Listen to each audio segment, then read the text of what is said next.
Aí. Então, bom dia para todos mais uma vez. Bom dia. Né? Sejam bem-vindos a mais um encontro. Hoje a gente vai dar sequência ao estudo do livro Vida e Sexo de Emmanuel. Hoje no capítulo 4, Ambiente Doméstico. Responsável do dia é a Rosana. Lembrando que aqui não é palestra e nem é curso, gente. O estudo é participativo.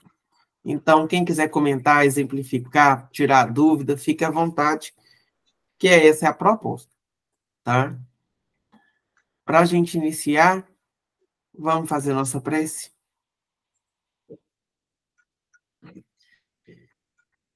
Mestre amado, Jesus amigo, nesse momento voltamos nossos pensamentos para o Senhor. E nessa intimidade que buscamos ter com suas palavras, com seus ensinamentos, agradecemos pela oportunidade de rever nossa própria história, a partir da luz que o Senhor emana sobre nós. Agradecemos pela doutrina espírita que tanto nos esclarece, que faz de nossas almas partícipes da escola da vida, formadora dos nossos corações. Olhai hoje com bondade, mestre amigo, sobre cada pessoa que participa deste encontro, de suas famílias e de seus ambientes domésticos, para que renovados, resgatados, reestruturados, a partir de seus ensinamentos, sejam como pronto-socorro espiritual, onde aqueles que carecem de luz sejam iluminados, os que são desamados encontrem o aconchego de um abraço afetuoso. E, por fim, aqueles que doem as feridas da alma, sejam ali curados e encorajados a viver com os olhos de quem sabe que a vida é bonita, cuidada por suas mãos. Agradecemos aos mentores espirituais que acompanham esse trabalho tão simples, mas tão especial, por utilizar de nossa pequenez para fazer com que a sua obra aconteça. Enfim, rogamos pela nossa irmã Rosana, para que, inspirados por seus mentores, possa trazer aquilo que foi preparado da melhor forma. Seus mentores a inspire a falar o necessário e nos encorajar de aprofundarmos todos os dias um pouco mais na doutrina consoladora. Fique conosco, mestre amado, que assim seja. Que assim seja. Rosana, fique à vontade. Já deu até tosse. Bom, hoje nós estamos no estudo do livro Vida e Sexo, escrito pelo Francisco Cândido Xavier, pelo Espírito de Emmanuel. E o item é o 4, ambiente doméstico. Frequentemente o espírito renasce no mesmo meio em que já viveu, estabelecendo de novo relações com as mesmas pessoas, a fim de reparar o mal que lhes haja feito. Se reconhecesse nelas as a quem odiara, quiçá o ódio se lhe despertaria outra vez no íntimo. De todo modo, ele se sentiria humilhado em presença daquelas a quem houvesse ofendido. Então, são as bênçãos que nós recebemos do esquecimento. A cada nova reencarnação, nós temos novas oportunidades de nos melhorarmos. E, como já está sendo explicado, voltamos com aqueles a quem devemos nos reparar.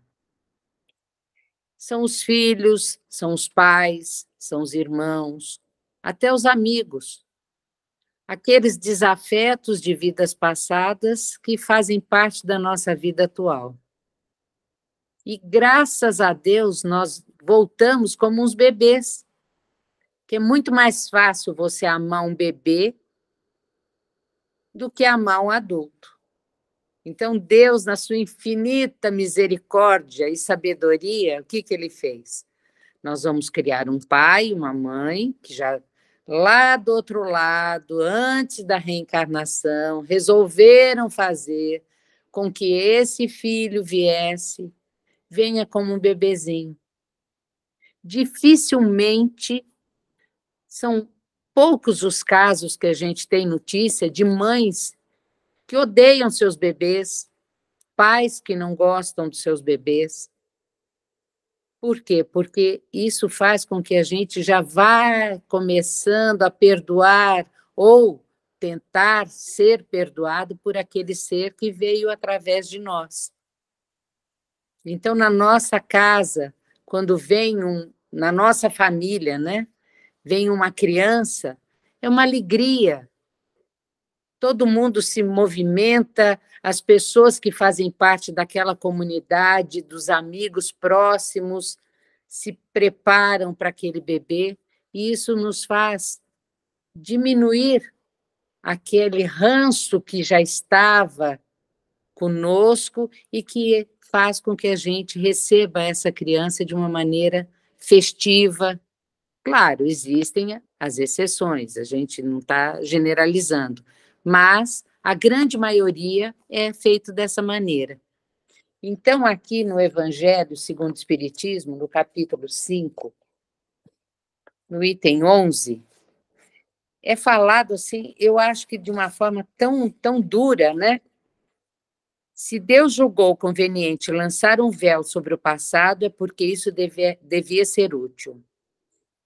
O espírito renasce frequentemente no mesmo meio em que viveu e se acha em relação com as mesmas pessoas a fim de reparar o mal que lhes fez.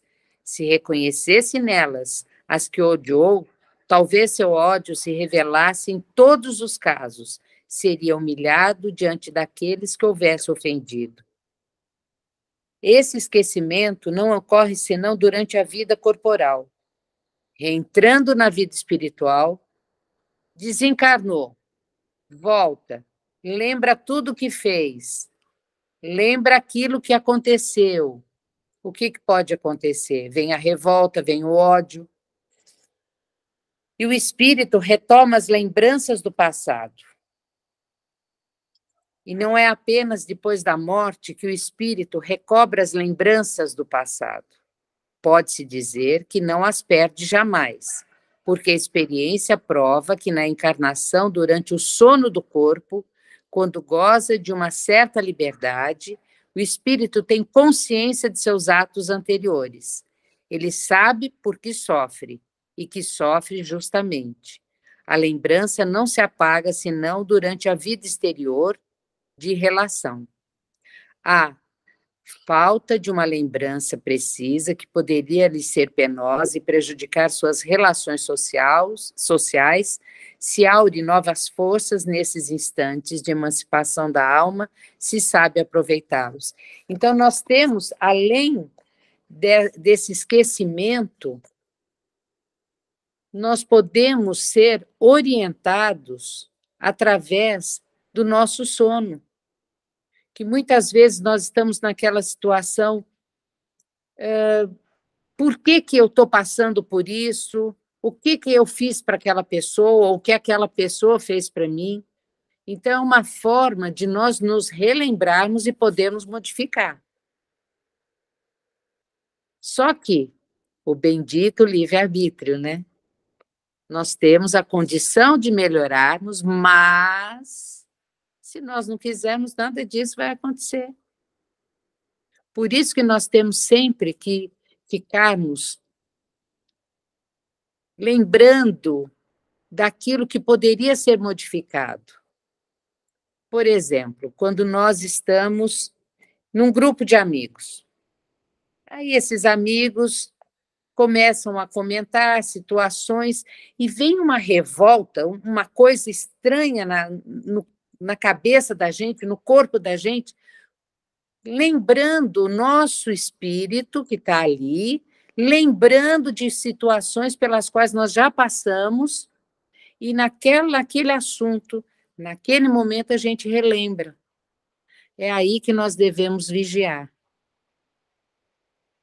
Respirar fundo e pedir silenciosamente que seja abrandado o nosso coração, que a gente possa dar vazão ao amor e não à revolta. Então, cada vez que nós temos essa capacidade de nos melhorarmos através de pensamentos, nós precisamos continuar na vigília. A gente fala assim, é muito fácil falar, né? Se você passou por uma situação vexatória, se você passou por uma situação humilhante, é difícil a gente fazer um revés dessa situação. Mas nós estamos pensando no ambiente da nossa casa.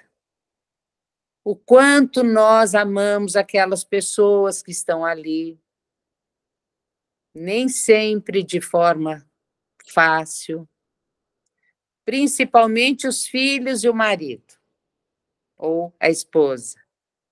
Nós sempre temos aquela situação. Porque tem filho que a gente tem vontade de torcer o pescocinho, tem sim. E a gente tem certeza que aquele filho veio conosco por algum motivo. Pode falar.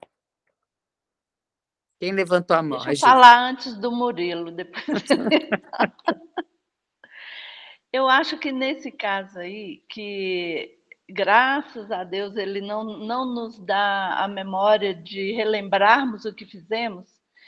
E o Telmo falou no último estudo que ele fez com a gente do livro novo, né? Ele falou lá assim, não viemos aqui para pagar, e sim para amar aquele que em outra vida não conseguimos. Eu acho que isso cabe muito bem nesse contexto, que por isso a gente vem na família, né, junto, para a gente aprender a amar aquele que um dia a gente não foi muito de boa com ele, né? Minha opinião. Obrigada. Fala, Murilo.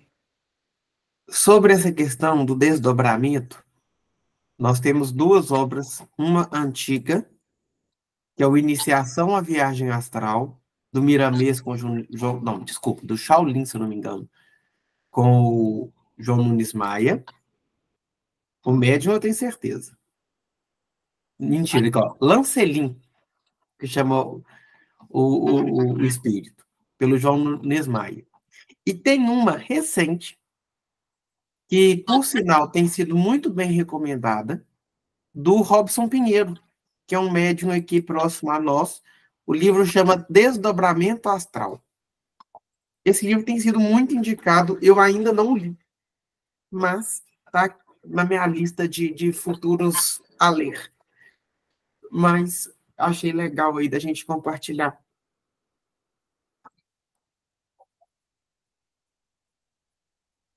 É só dar essas duas dicas de leitura aí.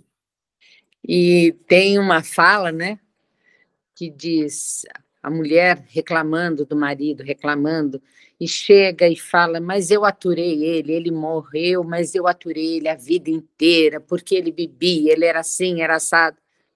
Aí o espírito virou para ela e falou assim, vocês vão voltar junto, que até agora você aturou, agora você vai ter que aprender a amar. E é isso que a gente tem que fazer. Fácil? De jeito nenhum. Mas, graças a Deus, nós temos várias oportunidades. E como a gente sempre ouve falar, né, que a gente aprendeu, nós estamos na nossa melhor encarnação. Então, nós temos que aproveitar essa reencarnação. Como disse o Murilo outro dia, você vai levar mais 200 anos para retornar. Já pensou? Então, é mais fácil fazer agora do que ter que esperar mais 200 anos para poder se recuperar dos males feitos. Pode falar, Rose. Bom dia. Bom dia, pessoal. Tudo bem? Estou meio rouca, estou meio gripada, mas estamos de pé. É a graça de Deus. Eu queria só tirar uma dúvida, de repente, todos vocês, a gente está aqui para estudar, né? Quando que a gente deve também saber que isso aí é um momento de oportunidade, de provação, de expiação, ou de seja o que for, que a gente deve estar nessa situação e seguir com ela, amando, estando junto, ou quando é uma ilusão, ou é da má interpretação. Isso aqui, para mim, na minha vida, nesse momento, porque já teve também livros que eu já vi e relatos de pessoa que disse que achava que era karma, achava que era não sei o quê. Eu suportava, agora eu vou amar. E ficou anos com um homem alcoólatra ou com uma mulher. A gente fala muito de homem, né? Mas tem muitos casos de mulher também, o contrário, que o homem ficou muitos anos com a mulher e a mulher com o homem e não tinha nada a ver. E foi relatado para eles espiritualmente que não tinha mais que os dois ficar juntos. Aquilo não existia mais. Por que que permaneceu? Aí, assim, essa parte dá uma coisa na gente meio de quais as fontes mesmo devemos buscar, além da nossa intuição de tudo, para a gente também não perder esse tempo. É estranho Rose, essa parte. Eu queria ter uma opinião sobre isso. Obrigada. Rose, dentro do Evangelho segundo o Espiritismo, a gente tem uma mensagem de uma instrução dos Espíritos sobre o divórcio. Falar sobre relações que vão findar ou não, por mais que a gente fica pensativo, ela não é um assunto estritamente espiritual. Ele vai da dignidade do casal, das circunstâncias da família, porque o laço espiritual precisa obedecer às leis de Deus. É um relacionamento que te faz progredir? É um relacionamento que contribui para que a lei de justiça, amor e caridade se estabeleça?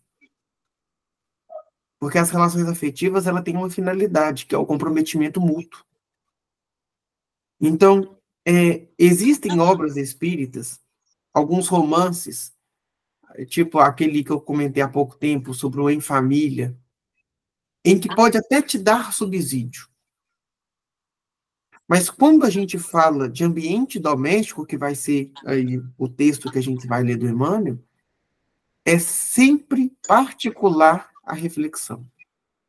A espiritualidade vai te dar caminhos para refletir, nunca respostas do que fazer. E eu acho que é essa a grandeza do Espiritismo, porque ele nos dá contribuição para aprendermos a fazer escolhas e arcar com elas. Então, eu acho que é mais nesse sentido.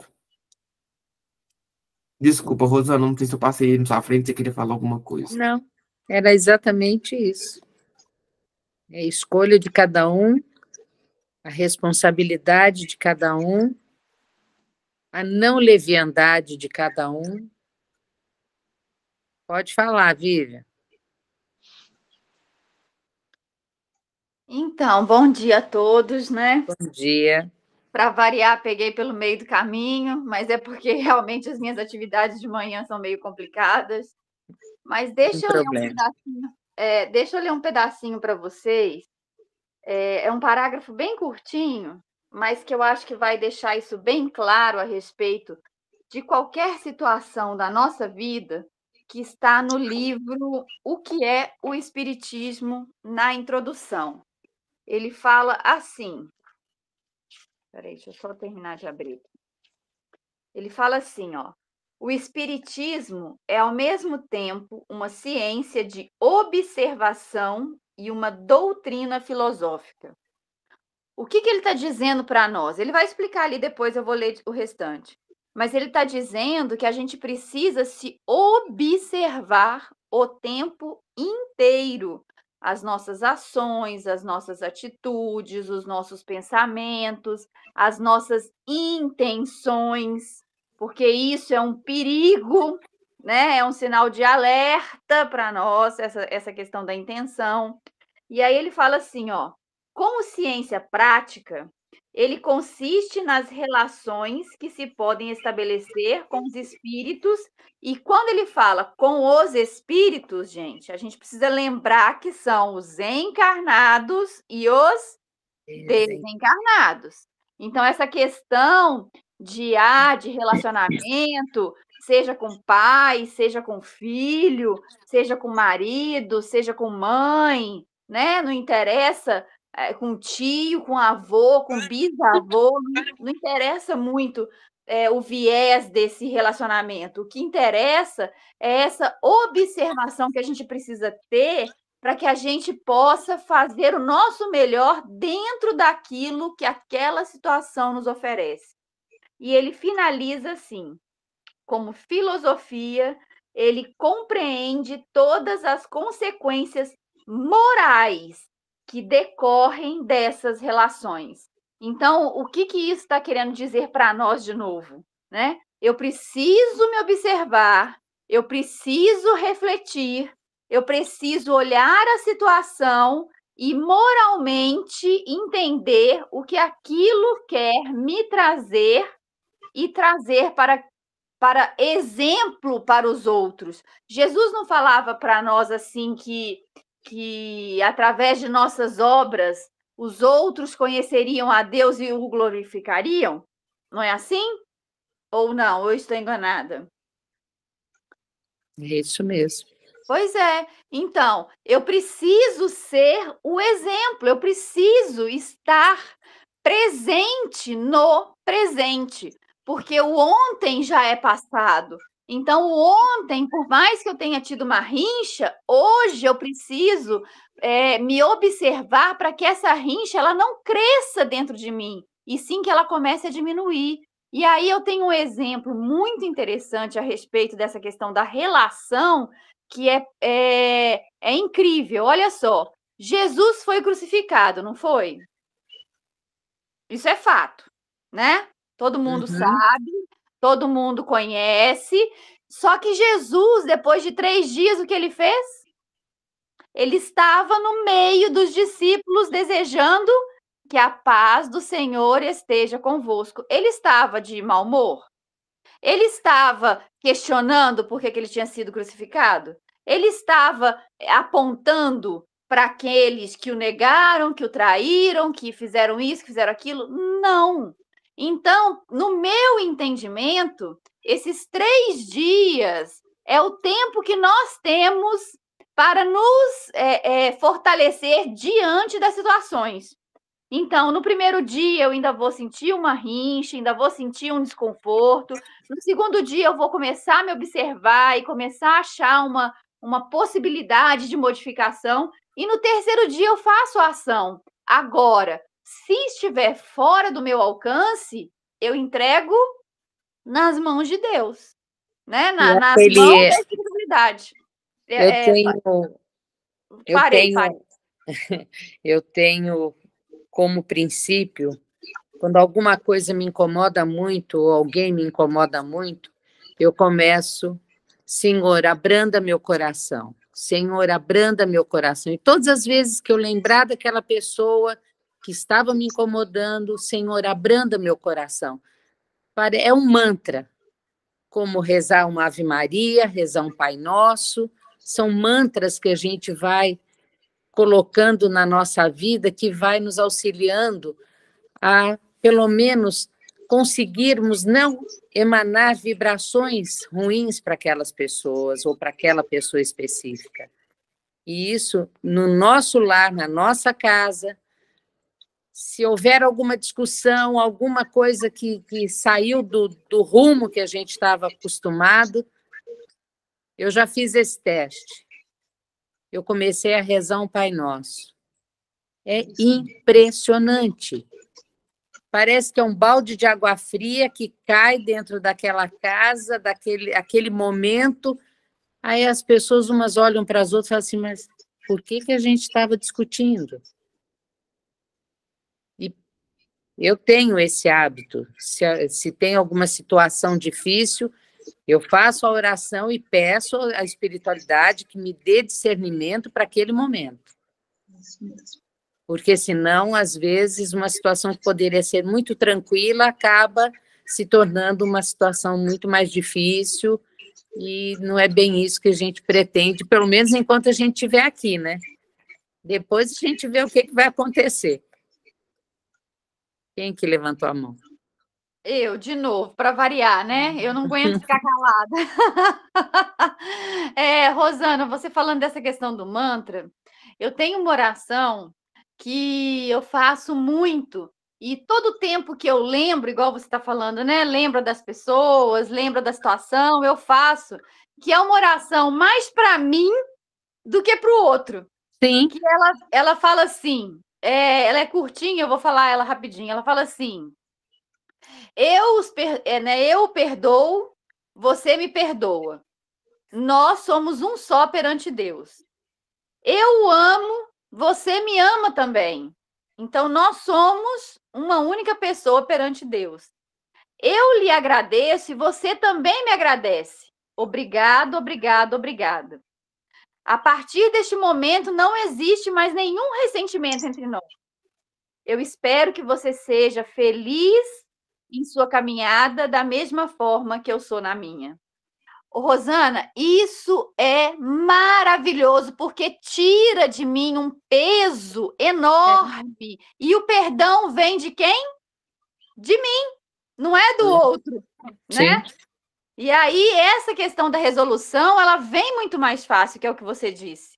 Gratidão mais uma vez, vou fechar meu áudio, porque senão eu não paro de falar. Marilene, pode falar. A gente fica considerando que a Bíblia colocou, no primeiro dia você sente assim, no segundo dia você sente assim, no terceiro dia você sente assim, mas a gente tem que entender que esse primeiro dia consta de anos, porque não é com um dia, 2 dias, 3 dias que a situação muda, né? Então, é um exercício a longo prazo, Sim. baseado no entendimento que a doutrina nos dá dessas lembranças do passado, da realidade de por que estamos juntos naquela situação, do reconhecimento que você não é vítima, muitas vezes é algoz, né? Então, é um exercício trabalhado conscientemente, fielmente, de mudar a sua postura em relação àquele algoz ou eu algoz.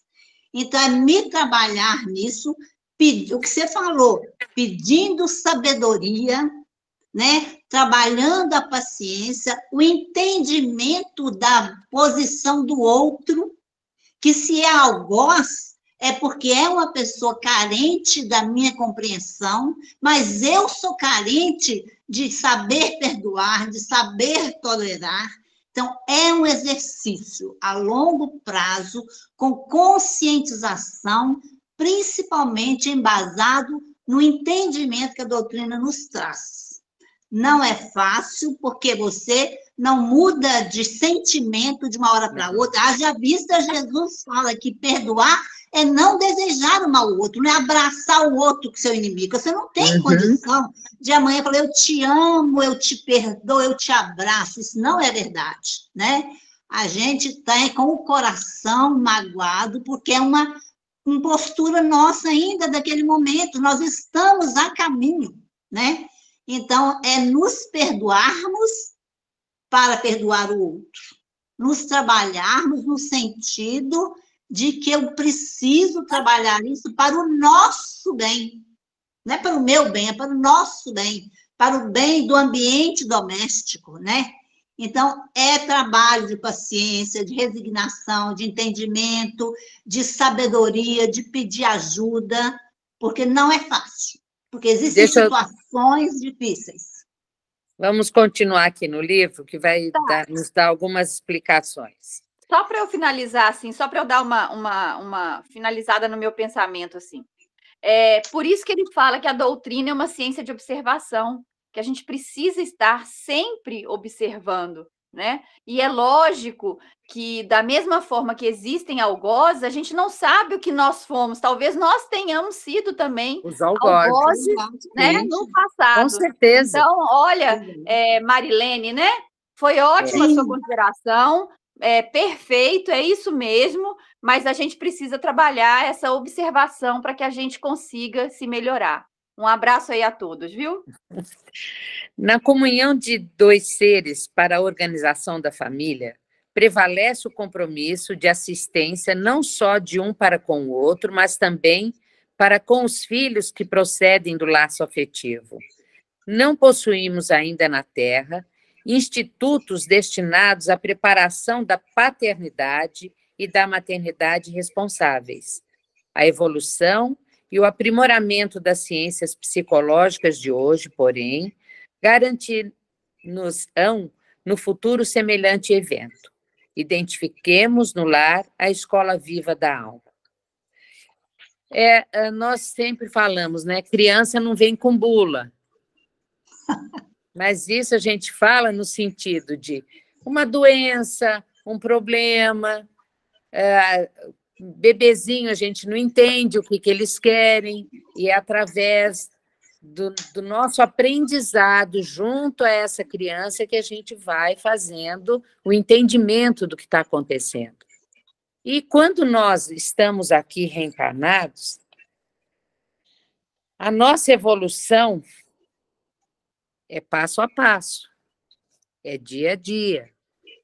Nada vem de mão beijada e de uma vez toda, cai no nosso colo. Não, hoje eu vou ser a melhor mãe do mundo, a melhor mulher do mundo, a melhor amiga do mundo.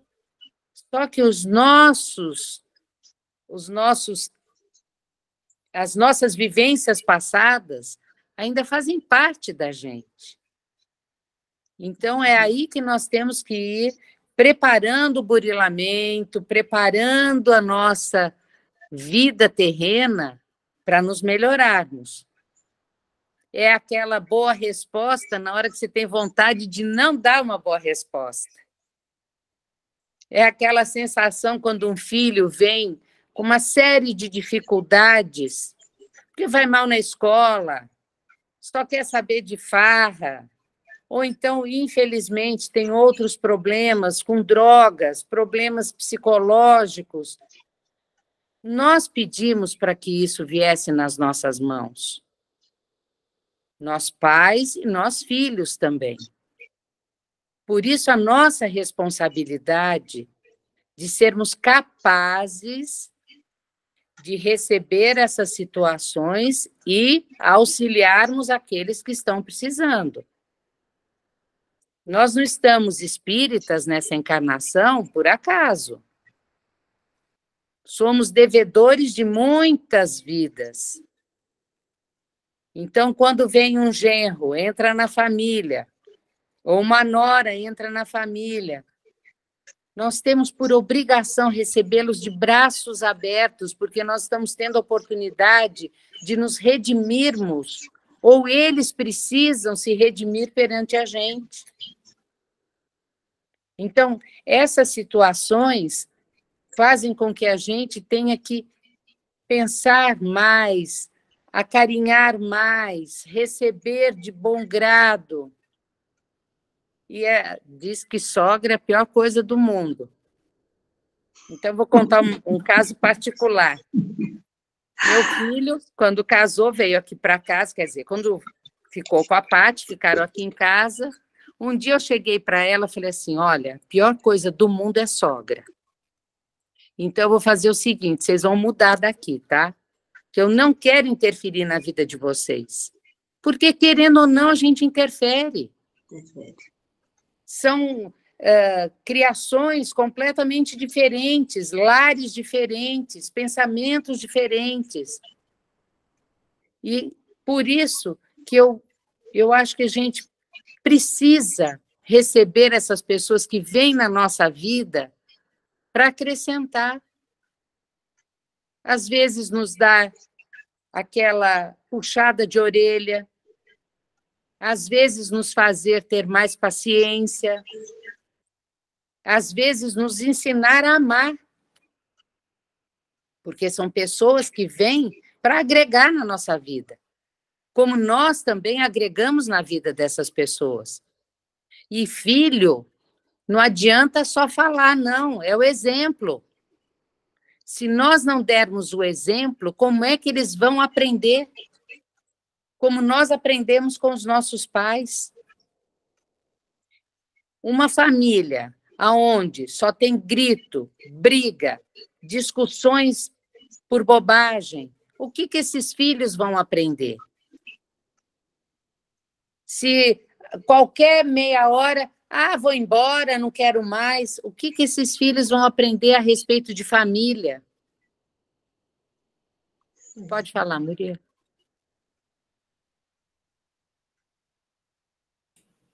Gente, vamos dar uma sequência que nós temos 20 minutos, 15 minutos para a gente conseguir. Então, mas vamos lá. Só para a gente pensar o seguinte. Na hora que a gente acabar de ler o texto aqui, o que está mais me chamando a atenção é que é o encontro que nós estamos mais discutindo. E é o encontro onde tudo que foi discutido está no texto. Vamos dar uma sequenciazinha só por causa do tempo. O espírito, quando retorna ao plano físico, vê nos pais as primeiras imagens de Deus e da vida. Na tépida estrutura do ninho doméstico, germinam-lhe no ser os primeiros pensamentos e as primeiras esperanças. Não lhe será, contudo, tão fácil seguir adiante com os ideais da meninice, uma vez que, habitualmente, a equipe familiar se aglutina segundo os desastres sentimentais das existências passadas, debitando-se-lhe aos componentes os distúrbios da afeição possessiva, a se traduzirem por ternura descontrolada e ódio manifesto, ou simpatia e aversão simultâneas. Pais imaturos, do ponto de vista espiritual, comumente se infantilizam no tempo exato do trabalho mais grave que lhes compete, no setor educativo, e, em vez de guiarem os pequeninos com segurança para o êxito em seu novo desenvolvimento no estágio da reencarnação, embaçaram-lhes os problemas, ora tratando as crianças como se fossem adultos, ou tratando os filhos adultos como se fossem crianças. Estabelecido o desequilíbrio, irrompem os conflitos de ciúme e rebeldia, narcisismo e crueldade, que asfixiam as plantas da compreensão e da alegria na gleba caseira, transformando-a em espinheiral magnético de vibrações contraditórias, no qual os enigmas emocionais trazidos do pretérito adquirem feição quase insolúvel. Decorre daí a importância dos conhecimentos alusivos à reencarnação nas bases da família, com pleno exercício da lei do amor nos recessos do lar, para que o lar não se converta, de bendita escola que é, em pouso neurótico, albergando moléstias mentais dificilmente reversíveis. Então, como foi dito, o exemplo, a gente sempre ouve falar, o exemplo vem de casa. Mas não é só nesta casa material, não, na nossa casa espiritual. Se nós dermos a base para os nossos filhos, com certeza nós vamos receber o retorno. Porque a base que nós estamos dando é uma base evangélica, é uma base física, é um cuidado, é aquele desprendimento que pai e mãe deveriam ter de acolher os filhos quando eles necessitam. E também nós, como filhos, auxiliarmos aqueles pais, mesmo aqueles que não tenham sido presentes na nossa vida,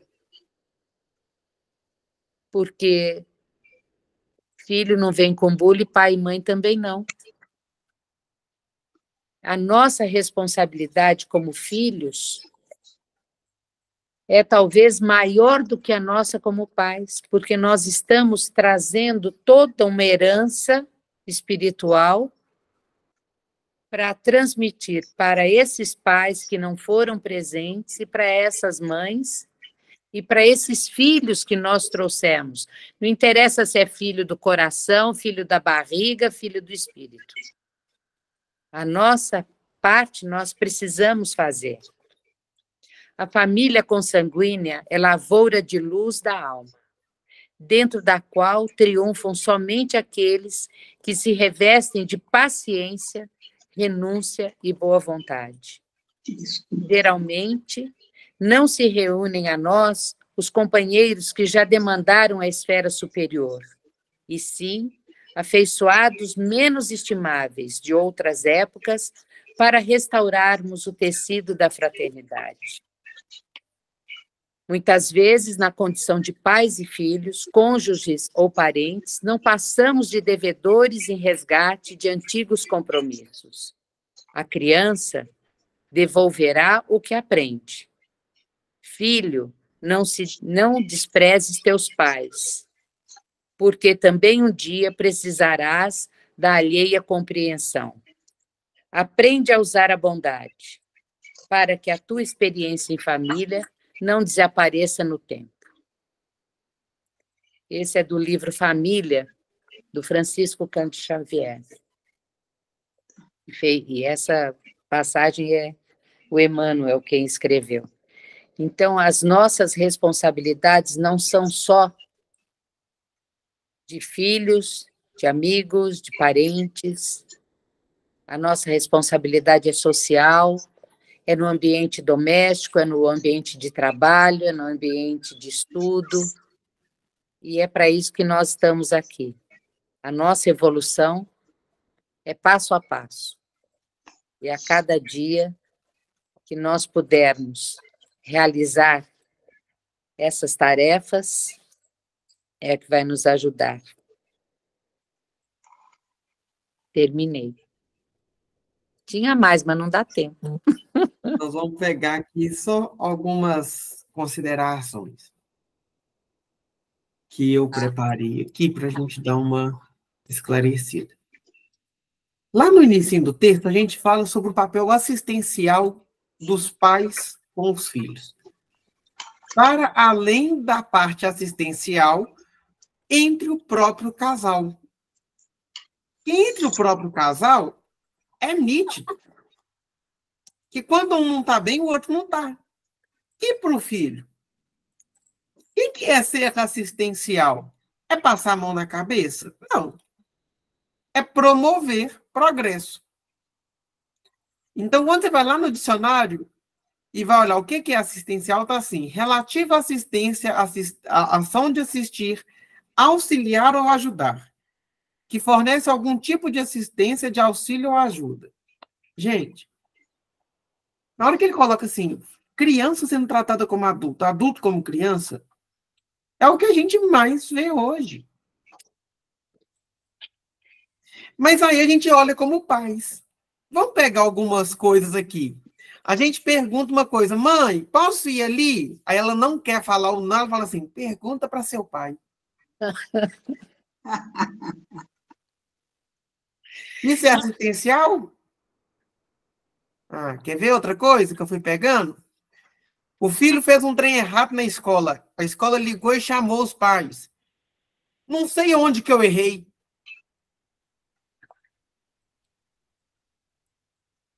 Eu mando e você obedece. Você não faz nada certo. Criou um filho mimado. Isso é assistencial? Isso é educativo enquanto espírito? Então, gente, cuidado. E aí eu achei interessantíssimo, porque ele fala assim da preparação para exercer a paternidade e a maternidade. Existe hoje um dicionário, um manual, como ser bom integrante da família? Bom filho? Não. Não tem. Mas tem uma, no Livro dos Espíritos, consta a seguinte definição de moral. É a regra de bem proceder, isto é, distinção entre o bem e o mal. Funda-se na observância da lei de Deus. O homem procede bem quando faz tudo pelo bem de todos, porque então cumpre a lei de Deus. A resposta, transmitida pelos espíritos orientadores em relação à regra de bem proceder, nos aponta de imediato para o entendimento de duas ideias fundamentais: conhecimento do bem e do mal, prática da lei de Deus. Ah, mas fazer isso dentro do ambiente doméstico é desafiador? É, mas ninguém falou com você que ia ser fácil. Por isso que a gente reencarna com a graça do esquecimento. E tem gente que fica assim, queria tanto saber o que eu queria na última encarnação. Gente, tem hora que nós não estamos dando conta dessa, deixa a outra lá que tinha. Porque se essa já está complicada. O doutor Rafael fala muito com a gente assim, estamos na nossa melhor versão. Hoje. Então, quer resolver o passado? Resolve o do hoje. O do passado vira consequência. Agora, uma coisa que depois a gente vai ver na próxima obra que a gente vai estudar é a questão do tanto que a gente repete os erros das nossas famílias. A gente critica quando o filho, quando se torna pai, fazemos iguais. É só a gente parar para observar. E uma coisa que a gente tem percebido, enquanto profissional de saúde, enquanto espíritas, enquanto tarefeiros, é o quanto que todos nós precisamos de terapia. Quanto mais a gente foge de olhar para si, menos progresso espiritual a gente faz. Porque, no fundo, a doutrina nos convida à reforma íntima. Os livros são subsídios para isso. Tem uma postagem na internet que está assim, por que fazer terapia? Eu tenho certeza que foi um espírita que escreveu. Ultrapassar medos e dificuldades. Nós temos. Joana de Ângeles tem um texto que chama Jesus e Coragem. Misericórdia. Que texto difícil de engolir. Outra coisa que ela coloca lá, livrar-se de hábitos ruins. Será que a gente tem? Será que a gente ensina nossos filhos a ter? Melhorar relacionamentos. Será que as relações que a gente estabelece educam as relações que os nossos filhos terão? Sentir-se acolhido e compreendido. Será que a gente se mostra vulnerável para mostrar para os nossos filhos que é necessário, em alguns momentos, também sermos acolhidos, compreendidos, sem julgamento? Como que está? Tem uma frase de uma psicanalista que ela fala assim, dê limites a seus filhos, a saúde mental deles agradece. Com certeza. Esse é o processo educativo para as nossas famílias. Gente, limite não é agressividade. Limite não é palavras desnecessárias. Limite é educação. Vocês conhecem o professor Mauro Sérgio Cortella. E ele fala assim, um pai ou uma mãe não podem dizer jamais para o filho que, porque eu te amo, aceito tudo. Pois é exatamente o inverso. É porque eu te amo, que eu quero que você seja uma pessoa decente. É porque eu te amo, que desejo que você tenha ciência de que as coisas são conquistadas com esforço. É um trecho de uma obra dele que chama Educação, Convivência e Ética. Gente, como é interessante essa forma. E agora, Murilo, hoje em dia, os psicólogos já estão modificando um pouco, porque nós tivemos uma geração de psicólogos que falavam assim, nunca diga não ao seu filho. Vocês lembram disso? Que não podia falar a palavra não de jeito nenhum. Você tinha que florear, mas a palavra não existia no nosso vocabulário. E o que aconteceu com essa geração intermediária? Saem de casa, depois de... Agora, como é que é? A infância vai até não sei que data, a juventude, não sei o quê. nós criamos situações complicadas para essa geração. Tudo pode. A palavra não existe no vocabulário. Não precisa trabalhar, só estuda. Não, estudar já é muito. E não é bem assim, né? Nós sabemos que não é assim. Mas nós, pelo menos eu como educadora, eu escutava muito as psicólogas falando, não pode, a palavra não existe no vocabulário da criança. E o exemplo que os pais estavam dando, pode. Agora, o pai e a mãe que falavam não eram os carrascos. E ainda hoje, são os reizinhos da casa. E isso prejudica a criança, prejudica o adolescente, porque ele perde o limite. E perdendo o limite, ele perde o respeito. E aí, a gente volta. Por que a gente fala de sexualidade em um contexto familiar? Porque sexualidade, a gente já falou, não é ato sexual. São relações afetivas que se estabelecem desde a hora que a gente nasce. Às vezes antes, né, gente? Desde a gravidez, da gestação com que a gente passa. Então, calma aí. Será que nisso tudo, como que está a nossa interação familiar para promover um bem-estar dentro do contexto familiar? Como que eu estou ali dentro? Como eles me afetam? Como eu dou assistência e como eu sou assistido? Lá no texto, esse texto ele é um texto curto, mas ele é de uma profundidade maravilhosa. Justamente por quê? Porque nos dá condição de rever as nossas relações dentro de casa. Rose, que foi? Só uma colocação, gente, eu sei que está chegando o limite, mas primeiro eu quero agradecer, como sempre, gratidão. O que acontece? Tem uma questão muito forte, sabe, Murilo, que, em geral, que o do exemplo e da terapia não é para doido. E eu vou dizer para vocês uma coisa, se eu olhar bem, me emociona essa parte que a Rosana leu aí, falando respeitar pai e mães, essa parte é linda, como tudo, a maioria das coisas que a gente lê é maravilhoso. Na prática mesmo, é um pouco diferente, né? Por exemplo, o respeitar da minha mãe, do meu pai, nesse exato momento eu estou infringindo. Por quê? Só de eu estar tentando conhecer o espiritismo, ela já considera um desrespeito. Então, tudo tem que ser analisado, né? Eu falar de sexualidade dentro de casa, seja o que for, sempre vai ser visto para ela como desrespeito. Muitas das vezes ela teve a oportunidade, ela ou várias outras pessoas, de se conhecer. E eles falam que terapia, para mim, é para doido. Então, assim, o que é o desrespeitar? Eu não estou desrespeitando, mas aos olhos de muitos eu estou. Então, sabe o que eu estou fazendo? Eu amo fazer o estudo com o Murilo, que às vezes eu penso uma coisa, ele já fala, então me deixa até mais calada, que eu sempre fui de observar e falar, e eu criei até inimizades, porque muitas pessoas estão preparadas para a verdade, e eu detesto mentira, eu acho que coisa que não é verdade vai cair, e eu digo que fruto podre cai do pé sozinho.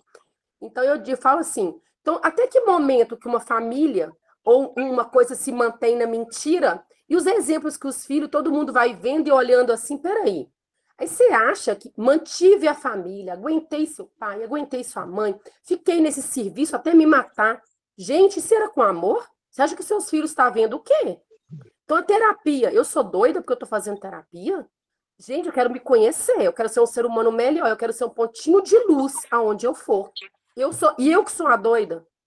Então, entendeu? Então, assim, só uma colocação para a gente... Agora eu estou no momento mais de observar e não falar muito e calar um pouco mais. Tem gente até assustada com isso. Eu estou preferindo assim, porque aí deixar a pessoa com a tese dela e não causar o desrespeito. Obrigada. Rose, em contexto familiar, a gente sempre precisa de ter ciência da responsabilidade de cada integrante. Tem coisa que nos compete, tem coisa que não. E o amor, ele é fruto do reconhecimento do limite do outro, mas principalmente do limite da gente. Por isso que quando João escreve essa primeira carta, ele coloca que ele escreve para os pais, porque eles têm essa força de Deus. Ele escreve aos filhos, aos jovens, porque eles têm ânimo para vencer o mal. Às vezes, é justamente os pais que direcionam os filhos para isso, pela força, por saber pelo caminho já percorrido, aonde eles estão. E ali se tornam conselheiros, professores dos seus filhos. Mas é os filhos, com a vitalidade, com toda a força e energia que eles têm, que tem que vencer o mal de si mesmo. Então, esse reconhecimento do limite é muito importante. O Rossandro, que é um palestrante espírita, um dia ele fala sobre a mãe, o amor da mãe. Ele vira para a mãe, adolescente, revoltada, e fala: mãe, eu não te amo. Ela responde: quem disse que eu preciso do seu amor? Vocês já viram ele falando sobre isso? Já. Muito. E eu mandei uma palestrinha de 30 minutos aí no grupo, que é um estudo complementar dele, falando o amor da minha mãe, como o amor da minha mãe me transformou a minha vida. E aí eu mandei lá, como uma sugestão, 30 minutos, enquanto vocês estão fazendo almoço mais tarde, vocês escutam. Tá? Faz um almoço identificado. Eu vou encerrar a formação da família antes da reencarnação. É um desafio chamado Família, o livro. O novo lar se inicia, na realidade, quando nossas necessidades espirituais falam alto ao deixarmos o corpo físico, antevendo as experiências que deverão acontecer em nossa estrada evolutiva. Então, é aí que inicia o nosso lar. É antes da nossa reencarnação, e quando desencarnamos, já temos a necessidade de voltarmos para evoluirmos. Muito obrigada. E com isso, a gente vai encerrar nosso estudo. Agradeço a participação de todos e vamos elevar nosso pensamento ao mais alto e agradecer pela bendita oportunidade de rever nossas famílias a partir da luz do Cristo Consolador. Agradecemos, Mestre amado, porque nossas famílias são tocadas pela sua luz, a partir do momento em que a sua boa nova nos impele a sermos melhores espíritos a cada momento em que esclarecidos somos sobre as sombras que carregamos. Sede, Senhor bendito, pela oportunidade de nos fazermos encontro entre um grupo tão seleto e tão especial. E, ao mesmo tempo, por termos a oportunidade do convívio com tantos outros, que, como educadores de nossa alma, convivem com a nossa pequenez e nos faz melhorar a cada abraço, a cada sorriso e a cada pensamento. Mestre, visite nossos lares, envie seus mensageiros a cada uma das casas aqui representadas, para que, encorajados ao bem, possamos dizer que a partícula da paz que o mundo há de gozar um dia encontrou espaço em nossos lares para se tornar realidade. Ajude-nos, Senhor, a sermos a centelha divina que propicia o acender de suas luzes, até que as leis de Deus se tornem as leis que regem o planeta. Fica conosco, Jesus, hoje e sempre. Que assim seja. Assim seja, graças a Deus. Vou encerrar a gravação.